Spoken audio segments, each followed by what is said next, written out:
Hi friends, welcome to Shri Kannada cooking channel. ಮುಸ್ಸಂಜೆ ಟೈಮಲ್ಲಿ ಯಾರಿಗೇ ಆದರೂ ಒಂದು ಒಳ್ಳೆ ಸ್ನ್ಯಾಕ್ಸ್ಗಳನ್ನ ಏನಾದರೂ ತಿನ್ನಬೇಕು ಅಂತ ಅನಿಸುತ್ತೆ. ಊಟ ಆದಮೇಲೆ ಮಕ್ಕಳಿಗೆ ದೊಡ್ಡವರಿಗೆ ಎಲ್ಲರಿಗೂ ತಿನ್ನಬೇಕು ಅನಿಸುತ್ತೆ. ಈ ಸಂಜೆ ಈವ್ನಿಂಗಿಗೆ ಒಂದು ಚಟ್ಪಟ ಅಂತ ಬೇಗ ಮಾಡುವಂಥ ಒಂದು ಒಳ್ಳೆ ಸೂಪರ್ ಸ್ನ್ಯಾಕ್ಸ್ ಐಟಮ್ನ ಇವತ್ತು ನಾನಿಲ್ಲಿ ಹೇಳ್ಕೊಡ್ತಾ ಇದ್ದೀನಿ. ಇದು ಶುಗರ್ ಇರೋರು ತಿನ್ಬೋದು, ತಿಂಡಿ ಅಂತಲೂ ತಿನ್ಬೋದು.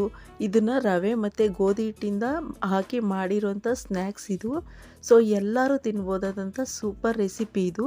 ಇದು ಹೇಗೆ ಮಾಡೋದು ನೋಡೋಣ ಬನ್ನಿ. ನಾನಿಲ್ಲೊಂದು ಪಾತ್ರೆಗೆ ಇಲ್ಲಿ 1 ಕಪ್ ಆಗುವಷ್ಟು ರವೆನ ಹಾಕ್ತಾಯಿದ್ದೀನಿ. ರವೆ ಮತ್ತು ಗೋಧಿ ಹಿಟ್ಟು ಆರೋಗ್ಯಕ್ಕೆ ತುಂಬಾ ಒಳ್ಳೆಯದು, ಹೆಲ್ತ್ ಫುಡ್ಡು ಇದು ಅಂತಲೇ ಹೇಳ್ಬೋದು. ಇದಕ್ಕೆ ನಾನು 1 ಕಪ್ ಆಗುವಷ್ಟು ಗೋಧಿ ಹಿಟ್ಟನ್ನು ಕೂಡ ಸೇರಿಸ್ತಾ ಇದ್ದೀನಿ. ಇದಕ್ಕೆ ಸ್ವಲ್ಪ ಉಪ್ಪನ್ನು ಹಾಕಿ ಚೆನ್ನಾಗಿ ಇದನ್ನು ಒಂದು ಮಿಕ್ಸ್ ಮಾಡಿಕೊಂಡು ಇಲ್ಲಿ ಒಂದು ಸ್ಪೂನಷ್ಟು ಒಣಮೆಣ್ಸಿಕಾಯಿ ತರಿ ಪುಡಿನ ಹಾಕ್ತಾಯಿದ್ದೀನಿ. ಹಾಗೆ ಎಳ್ಳು 1 ಸ್ಪೂನು, ಸ್ವಲ್ಪ ಉಪ್ಪು, ಹಾಗೆ ಇದಕ್ಕೆ ಕೊತ್ತಂಬರಿ ಸೊಪ್ಪು ಸ್ವಲ್ಪ ಹಾಕ್ತಾಯಿದ್ದೀನಿ. ಈ ಚಿಲ್ಲಿ ಫ್ಲೇಕ್ಸ್ ಅಂದರೆ ಅದು ಏನಲ್ಲ, ಮೆಣಸಿಕಾಯಿನ ತರಿಯಾಗಿ ಪುಡಿ ಮಾಡಿ ಹಾಕಿರೋದು. ಇದಕ್ಕೆ ಸ್ವಲ್ಪನೇ ಆಗೋಷ್ಟು ನೀರನ್ನು ಸೇರಿಸ್ಕೊತಾ ಇದನ್ನು ಗೋಧಿ ಹಿಟ್ಟು, ಚಪಾತಿ ಹಿಟ್ಟು ಅದಕ್ಕೆ ನಾವಿಲ್ಲಿ ಕಲಿಸ್ಕೊಳ್ಳೋಣ. ಸ್ವಲ್ಪ ಸಾಫ್ಟಾಗೇ ಇರಲಿ, ಯಾಕೆಂದರೆ ರವೆ ನೆನೆದಾಗ ಸ್ವಲ್ಪ ಟೈಟ್ ಆಗುತ್ತೆ. ನಾನಿಲ್ಲೊಂದು 2 ಆಲೂಗೆಡ್ಡೆನ ಚೆನ್ನಾಗಿ ಬೇಯಿಸಿಟ್ಕೊಂಡಿದ್ದೀನಿ. ಅದನ್ನು ಈ ರೀತಿ ಸ್ಮ್ಯಾಶರಿಂದ ಸ್ಮ್ಯಾಶ್ ಮಾಡ್ಕೊತಾ ಇದ್ದೀನಿ. ಆದಷ್ಟು ನೈಸಾಗಿ ಸ್ಮ್ಯಾಶ್ ಮಾಡ್ಕೋಬೇಕು. ಇದಕ್ಕೂ ಸಹ ನಾನಿಲ್ಲಿ 1 ಸ್ಪೂನಷ್ಟು ಚಿಲ್ಲಿ ಫ್ಲೇಕ್ಸ್ನ ಹಾಕೋತಾ ಇದ್ದೀನಿ. ಸ್ವಲ್ಪ ಈರುಳ್ಳಿ, ಹಾಗೆ ಇದಕ್ಕೆ ಸ್ವಲ್ಪ ಹಸಿಮೆಣಸಿನ್ಕಾಯಿ, 1 ಟೇಬಲ್ ಸ್ಪೂನ್ ಜೀರಿಗೆ, ಸ್ವಲ್ಪ ಖಾರದ ಪುಡಿ, ಹಾಗೆ ಗರಂ ಮಸಾಲ ಪುಡಿ, ಸ್ವಲ್ಪ ಕೊತ್ತಂಬರಿ ಸೊಪ್ಪು. ಇದಕ್ಕೆ ರುಚಿಗೆ ತಕ್ಕಷ್ಟು ಉಪ್ಪನ್ನು ಕೂಡ ಸೇರಿಸಿ ಚೆನ್ನಾಗಿ ಮಿಕ್ಸ್ ಕೊಡ್ತಾ ಇದ್ದೀನಿ.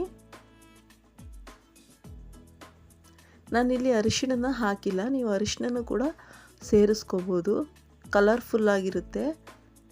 ಈಗ ಇಲ್ಲಿ ಇದು ಕಲಸಿರೋ ಹಿಟ್ಟು ಚೆನ್ನಾಗಿ ಸಾಫ್ಟಾಗಿದೆ, ರವೆ ಎಲ್ಲ ಮೆಲ್ಟಾಗಿ ತುಂಬಾ ಚೆನ್ನಾಗಿ ಸಾಫ್ಟಾಗಿದೆ.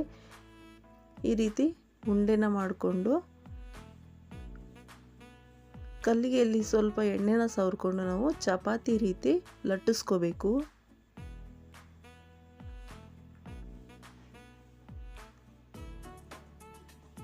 ಈ ರೀತಿ ತೆಳುವಾಗಿ ಚೆನ್ನಾಗಿ ಲಟ್ಟಿಸ್ಕೊಳ್ಳೋಣ.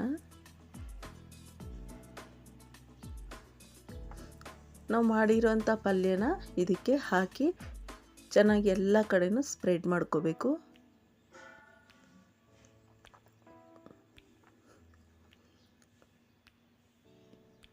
ಮಕ್ಕಳಿಗೆಲ್ಲ ಈ ರೀತಿ ಮಾಡಿಕೊಡೋದ್ರಿಂದ ಅವ್ರಿಗೆ ತುಂಬಾ ಇಷ್ಟ ಆಗುತ್ತೆ.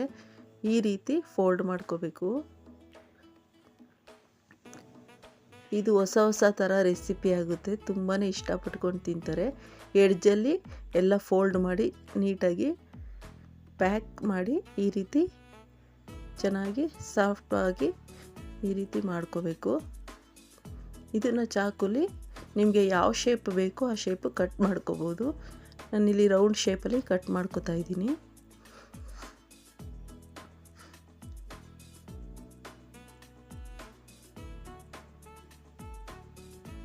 ನೀವು ನೋಡ್ತಿರ್ಬೋದು, ಈ ರೀತಿ ಆಗುತ್ತೆ. ಹೀಗೆ ಎಲ್ಲ ಬಿಲ್ಲೆಗಳನ್ನು ನಾನು ಕಟ್ ಮಾಡಿ ಇಟ್ಕೊಂಡಿದ್ದೀನಿ. ಇಲ್ಲಿ ಒಂದು ಬೌಲ್ಗೆ 2 ಸ್ಪೂನಷ್ಟು ಗೋಧಿ ಹಿಟ್ಟು,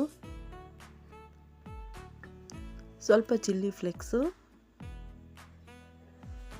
ಉಪ್ಪು, ಕೊತ್ತಂಬರಿ ಸೊಪ್ಪು, ಎಳ್ಳು ಇಷ್ಟನ್ನು ಹಾಕ್ಕೊಂಡು ನಾನು ನೀರು ಹಾಕ್ಕೊಂಡು ಸ್ವಲ್ಪ ಗಟ್ಟಿ ಅದಕ್ಕೆ ಕಲಿಸ್ಕೊತಾ ಇದ್ದೀನಿ. ಇಷ್ಟು ಹದದಲ್ಲಿದ್ದರೆ ಸಾಕಾಗುತ್ತೆ. ಇದಕ್ಕೆ ನಾವು ರೆಡಿ ಮಾಡಿ ಇಟ್ಕೊಂಡಿರೋ ಬಿಲ್ಲೆಗಳನ್ನು ಅದ್ದಿ ಈ ರೀತಿ ಚೆನ್ನಾಗಿ ಅದನ್ನು ಕೋಟ್ ಮಾಡಬೇಕು. ಈ ರೀತಿ ಇದನ್ನು ಕಾದಿರುವಂಥ ಎಣ್ಣೆಗೆ ಇಲ್ಲಿ ಹಾಕ್ತಾ ಇದ್ದೀನಿ.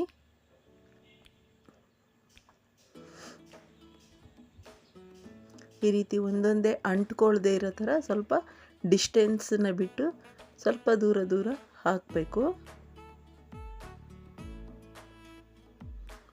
ನೋಡ್ತಿರ್ಬೋದು, ಸ್ವಲ್ಪ ಬೆಂದಾಗ ಅದನ್ನು ಮುಚ್ಚಿ ಈ ರೀತಿ ಹಾಕಿದಾಗ ಎಷ್ಟು ಚೆನ್ನಾಗಿ ಕಲರ್ಫುಲ್ಲಾದಂಥ ಒಂದು ಸೂಪರ್ ಈವ್ನಿಂಗ್ ಸ್ನ್ಯಾಕ್ಸ್ ರೆಸಿಪಿ ಎಷ್ಟು ಬೇಗ ರೆಡಿಯಾಗೋಯ್ತು.